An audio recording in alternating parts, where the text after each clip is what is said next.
Assalamualaikum warahmatullahi wabarakatuh. Saya Sigit Ramirez dan kali ini kita akan mencoba untuk membuktikan teorema Pitagoras dengan menggunakan GeoGebra, terutama GeoGebra klasik 5 yang saya gunakan saat ini. Oke, untuk membuat pembuktian dari teorema Pitagoras, mungkin kita akan mencoba untuk menghilangkan grid-gridnya ini ya. Oke, grid dan eksisnya kita hilangkan saja untuk biar kayak dari kanvas kosong atau dari kertas kosong gitu. Nah, lalu untuk membuktikan teorema Pitagoras, kita membutuhkan segitiga siku-siku 90 derajat. Untuk membuat segitiga siku-siku, kita akan menggunakan tools. Yang pertama ini ada line. Kita akan buat line bebas, nggak harus lurus. Kalian bisa mau belok-belok untuk A menuju B gitu. Lalu kalian pilih perpendicular line. Jadi paling atas, lalu pilih titik dari A ke B. Oke. Nah, selanjutnya kita bikin line lagi untuk dari titik B menuju ke titik yang tadi, yang perpendikular itu. Kita sebut aja titik C. Setelah jadi ini, kita buat segmen di tiap dari titik-titiknya. Jadi dari A ke B ke C, dan juga A ke C gitu ya. Oke, udah gini, nah langsung aja kita klik move, kita pencet di yang ini line-line yang panjang-panjang ini, kita klik, terus kita hilangkan di bagian kiri di bagian algebranya sini, yang warna biru kita hilangkan biar terlihat jelas. Nah, sudah jadi segitiga siku-siku yang kita punya mungkin tidak terlihat, tapi kalau kita pakai angle untuk melihat di angle A, kita klik B, A, C, ini akan 90 derajat. Jadi kita sudah punya ini segitiga siku-siku. Nah, bagaimana membuktikannya? Karena pada teorema Pitagoras itu adalah panjang AB kuadrat ditambah panjang AC kuadrat sama dengan panjang CB kuadrat. Maka kita akan membuat poligon untuk masing-masing sisi. Poligon rektangular ya. Regular poligon atau berurutan kita pilih 4 gitu ya. Karena persegi gitu. Persegi kan panjang kuadrat gitu ya. Jadi kita buat saja. Kita pilih sisinya 4. Oke. Terus kita pilih BA 4 juga. Oke. Terus kita pilih CB 4 juga. Oke. Nah, sudah ada, kita sudah punya 4 gitu ya. Sudah punya 3 persegi gitu. Yang masing-masing adalah ini besarannya adalah AB kuadrat gitu. AC kuadrat, ini CB kuadrat. Nah, bagaimana kalau kita mau ngeliat areanya? Kita klik kanan aja di poligonnya. Di poligon satunya. Kita klik kanan, kita pilih di object properties. Nah, di sini ada show label. Kita klik aja di ini. Nah, namanya kan poli 1 ya. Kita ganti poli 1-nya menjadi value. Nah, ini area untuk poligonnya. Langsung aja kita klik di poligon 2 gitu. Show label, kita beri value, dan juga ini show label, kita beri value. Oke, sudah terlihat sekarang masing-masing area.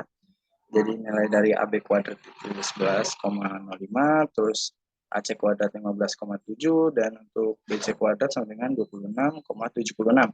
Nah, dari sini pun sudah terlihat gitu ya, kalau ini ditambah ini sama dengan ini gitu.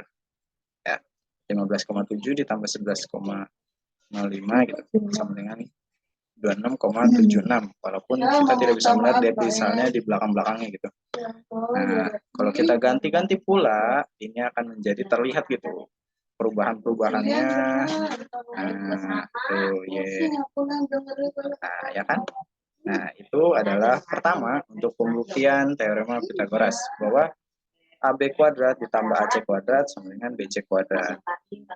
Nah, untuk selanjutnya kita akan mencoba untuk membuktikan yaitu sudut pusat atau sudut keliling dari suatu lingkaran adalah setengah dari sudut pusat suatu lingkaran ya kan.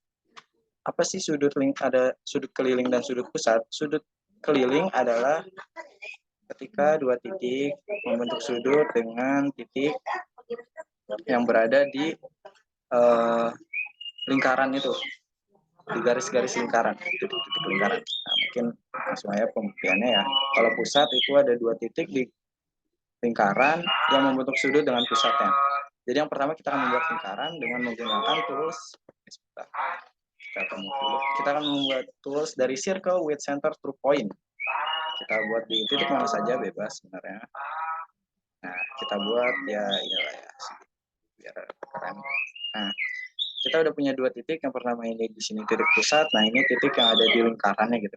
Nah, selanjutnya kita akan membuat dua titik sembarang gitu di lingkaran. Kita pakai tools point, bisa di mana sini atau sini biar lurus deh. Terus selanjutnya kita akan menggunakan segmen, kita hubungkan C ke B dan juga C ke A gitu. Terus kita hubungkan D ke A dan juga D ke B. Nah, pada kali ini kita akan melihat sudut dari pusat dan sudut keliling. Nah, sudut kelilingnya itu kita ini C, B, D. Nah, ini namanya sudut keliling. Dan terus ini C, A, D. Nah, ini sudut pusat. Nah, kita bisa dilihat juga di sini, bagian sini. Nah, ini alfa. Alfa itu sudut kelilingnya. Ya, ini 51. Dan juga ini sudut pusatnya 103,37. So, kita lihat bahwa alfa itu sama dengan setengah dari beta gitu ya. Nah, kalau kita rubah gitu, kita geser ini, nah itu akan mengikuti gitu.